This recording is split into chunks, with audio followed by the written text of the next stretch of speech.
வணக்கம் மக்கள். இன்னைக்கு எங்க வந்திருக்கோம்னா ஏரல் பக்கத்துல மேல மகிழ்ச்சின்னு ஒரு ஊர்ல குடம்பள்ளி கூப்பிட்டு இருந்தாங்க.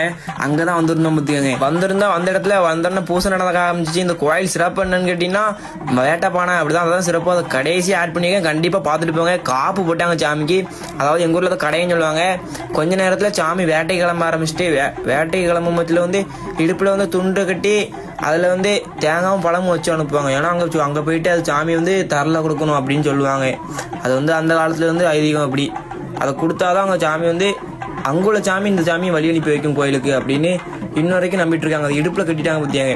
இடுப்புல கட்டினோடனே எல்லாரும் மாலை போட ஆரம்பிச்சாங்க. கொஞ்ச நேரத்துல நம்ம சொந்தக்காரங்களுக்கு நம்ம மாலை போடலாம், வேற யாரும் போடுவோம், கண்டிப்பா நம்ம போடுறோம்னு சொல்லி நம்மளும் மாலை வாங்கிட்டு தான் போட்டோம். போட்டு கொஞ்ச நேரத்துலயும் சாமி வேட்டை கிளம்ப போகுது அப்படின்னு சொன்னாங்க. நாங்கள் கொஞ்ச நேரம் நின்னோம்.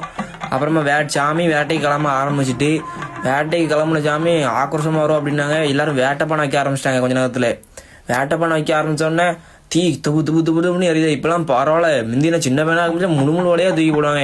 சாமி வேட்டைப்பட்டு சாமி வந்துட்டு பத்தியாங்க. வந்த உடனே கொட்டு அட்டி அட்டி அட்டி அப்படி அட்டான்னு அடிச்சானா அடி கொட்டு சரியான அடி அடிச்ச உடனே வெண்ணி அப்படி கொதிச்சுட்டு இருந்துச்சு. அந்த கொதிச்ச தண்ணி மேல அள்ளி ஊத்துறாங்க பாருங்க.